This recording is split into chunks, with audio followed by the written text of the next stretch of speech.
Salut tout le monde, c'est Antoine et bienvenue dans What's in My Pop.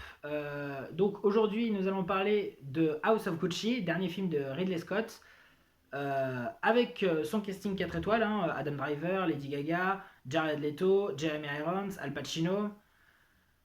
L'histoire donc adaptée d'un livre, lui-même adapté de l'histoire vraie de la famille Gucci, hein, cette famille qui a notamment créé cette célèbre marque de luxe qui a notamment fait des sacs à main et des vêtements, et et où, et où se mêle donc, rivalité familiale et jeu de pouvoir. Alors, je vais être honnête, j'ai une relation assez compliquée avec Ridley Scott.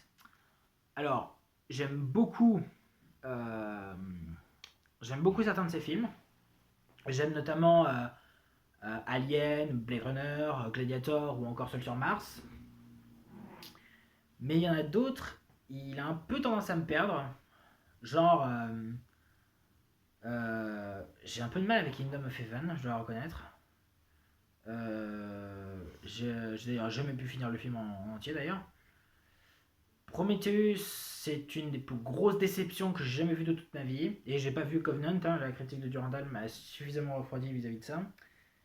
L'Azul avait l'air pas mal en revanche, mais j'ai pas eu l'occasion de le voir malheureusement. J'ai pas eu le temps et ma priorité c'était Last Night in Soho et j'en regrette rien. Et, euh, et justement, bah, en parlant de Last Night in Soho, j'avais vu la bande-annonce de House of Gucci durant ma séance de Last Night in Soho et je trouvais que ça avait l'air pas mal. Donc, partant de là, je me suis dit, allez pourquoi pas. Du coup, qu'est-ce que j'en ai pensé? Vous le saurez après la pub. Bon, allez, sérieusement, cette vidéo est sponsorisée par Instant Gaming. Instant Gaming, pour ceux qui ne connaîtraient pas, c'est un site d'achat de jeux vidéo, console ou PC. Donc voilà, il y en a pour tous les goûts. Le catalogue est ultra grand. Et, euh, et en plus, le site est assez simple d'utilisation. En gros, tout ce que vous avez à faire, c'est sélectionner le jeu que vous voulez acheter. Euh, Cliquez donc sur acheter, choisir votre moyen de paiement, comme PayPal par exemple. Euh, Ensuite, ils vont vous envoyer une clé d'activation, que ce soit par mail ou dans dans l'onglet Mes achats. Et après ça, tout ce que vous aurez à faire, c'est de cliquer sur le jeu, de cliquer donc sur le jeu en caisse. Donc cliquez sur le jeu donc, que vous avez acheté. Ensuite, la barre de clé d'activation apparaîtra, donc vous n'aurez plus qu'à la taper.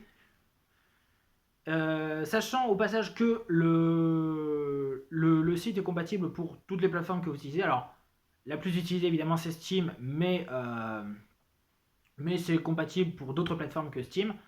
Sachant aussi que vous pouvez mettre les jeux que vous avez achetés sur votre bibliothèque Steam. Pour ça, rien de plus simple, vous n'aurez qu'à cliquer sur Jeu, accepter l'accord de souscription, cliquez donc la clé d'activation que vous avez eue en achetant donc, votre jeu, cliquez sur Suivant et vous aurez ainsi votre jeu donc dans votre bibliothèque Steam. Donc déjà, ça c'est assez simple d'utilisation. Mais en plus, beaucoup de jeux qu'ils proposent sont en promotion. Et en plus de ça, si vous précommandez un jeu, le site vous rembourse la différence. Donc, pour vous, c'est tout bénef. Du coup, si vous avez envie d'acheter un jeu pour vous ou pour un de vos proches, surtout qu'en plus c'est la période des fêtes, donc autant en profiter. Donc voilà, vous pouvez donc utiliser ce site en utilisant le lien dans la description. Donc merci à Instant Gaming pour, sponsoriser cette vidéo. Et maintenant, revenons à la critique. Donc, House of Gucci, qu'est-ce que j'en ai pensé? Dans l'ensemble, c'était pas mal. Voilà, je dis dans l'ensemble parce qu'il y a. euh, je trouvais qu'il y avait quelques longueurs ci et là. Voilà, j'ai un peu senti le temps passer, je vais être honnête avec vous. Mais dans l'ensemble, c'était pas trop mal. Déjà, bon, qualité qu'on retrouve dans tous les films de Ridley Scott. La réalisation est impeccable. Alors, euh, dans la globalité, ça reste surtout du classique, mais c'est hyper bien filmé. Euh, Même si voilà, il y a quand même des trucs que j'aime bien au niveau de la mise en scène. Genre quand il y a des journalistes, enfin quand il y a quelqu'un qui commence à prendre des photos, même si on n'est pas forcément du point de vue du photographe ou quoi, ça met en noir et blanc. Donc voilà, c'est un détail assez minime, mais je sais pas, pour moi je trouve ça assez bien vu. Euh, les acteurs sont excellents. Euh, En particulier Lady Gaga et Jared Leto, qui sont pour moi les acteurs les plus investis dans ce film. Alors, on va vraiment pas se mentir, c'est un film à Oscar, donc clairement, ils sont là surtout pour justement pour l'Oscar respectivement du meilleur rôle féminin et meilleur rôle masculin pour un personnage secondaire, pour un rôle secondaire en fait. Surtout, ça se voit pour Jared Leto qui a pris un peu de poids pour les besoins de ce film. Mais au niveau de la prestation en elle-même, voilà, ils sont plutôt convaincants. Euh,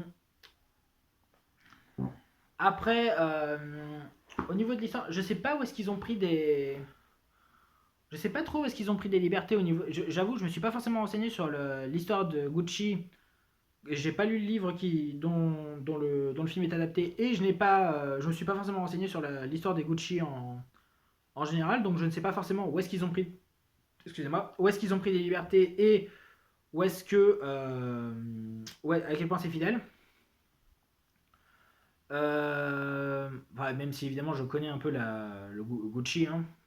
Euh, mais voilà, l'histoire en elle-même, je la connais pas forcément. Après, l'histoire qu'il raconte est plutôt intéressante. Après, c'est ça fait. Alors déjà, la promo était un peu mensongère, je trouve. Parce que ouais, ils nous promettent un peu un truc assez dynamique et tout, avec des moments d'action.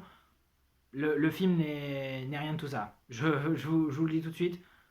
Euh, voilà, il y a pas de. Bah, par exemple, si j'ai bonne mémoire, il y avait un moment dans la bande-annonce où on voyait Adam Driver tenir un flingue et tirer sur quelqu'un. À aucun moment il y a cette scène dans le film. Alors, léger spoiler, parce que je sais pas vraiment si c'est un spoil étant donné que c'est tiré d'une histoire vraie.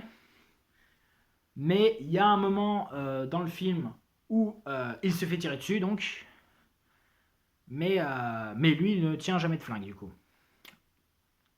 Maintenant, l'histoire en elle-même, c'est une histoire de mafieux. Voilà, grosso modo, c'est une première partie qui est qui est un peu, qui ressemble un peu au parrain. Euh, voilà, en gros, Adam Driver, c'est un peu le personnage de Michael Corleone. C'est ironique d'ailleurs que je pense à Michael Corleone dans un film avec Al Pacino. Bon, bah, comme quoi. Mais bref, toujours est-il que voilà, Adam Driver dans ce film, au départ, il veut s'éloigner des affaires familiales. Euh, voilà, il veut pas forcément. Le, le fait même qu'il soit plus heureux en travaillant dans le. Il dit d'ailleurs à un moment qu'il est plus heureux que jamais quand il travaille dans l'entreprise familiale de sa femme, donc, qui est surtout une entreprise routière en fait. Donc voilà, il veut, pour lui, son entreprise familiale, j'entends, est toxique et il veut s'en éloigner le plus possible. Mais évidemment comme dans le parrain, les circonstances vont l'obliger à prendre la tête de l'empire familial. Et après, on enchaîne surtout sur une histoire à la Scarface, où le personnage donc va agir de plus en plus comme un connard avec son entourage et va précipiter inexorablement sa chute.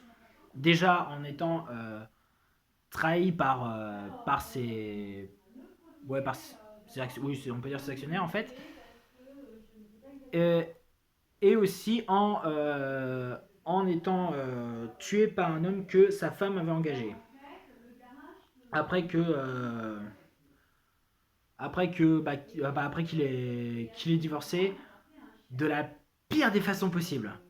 C'est voilà. Encore une fois, je sais pas à quel point ils ont été fidèles, donc mais voilà. Euh, Après bon, pour le coup de la trahison, j'avoue, j'espère que j'étais pas censé être de son côté parce que bon, le mec a quand même trahi, a quand même trahi a quand même éloigné son oncle et son cousin de l'entreprise familiale et et donc bah forcément ils étaient pas parfaits non plus hein, mais voilà leur faire ce qu'ils ont fait, voilà à leur place j'aurais été un peu voilà j'aurais été ultra content. Enfin après de ce que j'ai vu sur le titre sur le texte vous savez, de fin qui nous raconte du coup comment ça s'est passé après le film. Euh, J'admets que voilà donc apparemment ils sont morts avant qu'ils meurent. D'ailleurs le cousin est mort dans la pauvreté et donc voilà pour moi c'était un peu un juste retour des choses. Voilà je suis désolé de dire ça mais voilà. Après comment dire ça, sinon comme je le disais je trouvais qu'il y avait pas mal de longueur, je trouve qu'il y avait des scènes qui auraient peut-être plus gagné à être raccourcies et aussi bah il y a certains choix musicaux qu'il fait, je les trouve assez hasardeux. Alors il y en a certains ça colle à peu près, mais par exemple je sais pas pourquoi j'ai toujours pas compris pourquoi il a foutu I'm a Believer, enfin une version italienne de I'm a Believer dans une scène où Adam Driver s'amuse avec ses collègues de travail. Bon, je suppose pour montrer qu'il est plus heureux maintenant, mais voilà quoi, c'est voilà pour moi, je prends les paroles de la chanson, je les mets dans cette situation. Pour moi, ça colle pas des masses. Mais bref. Aussi, non, voilà. Non, c'est pour revenir aussi sur ce que je disais sur la musique. Donc ouais, ça. Voilà, dans l'ensemble, si vous voulez voir ce film, euh, vous pouvez y aller. Hein, c'est pas le meilleur de Ridley Scott. Hein, Alien, tout ça, c'est largement meilleur. Mais dans l'ensemble, c'est pas trop mal. Encore une fois, malgré les longueurs. Voilà, je pense que j'ai fait le tour. Donc on se retrouvera donc le mois prochain pour parler d'un autre sujet. D'ailleurs, si jamais vous voulez que je parle d'un sujet que vous voulez, n'hésitez pas l'espace commentaire est là pour ça. Merci encore à Instant Gaming pour sponsoriser la vidéo. Et donc on se retrouve le mois prochain. A plus!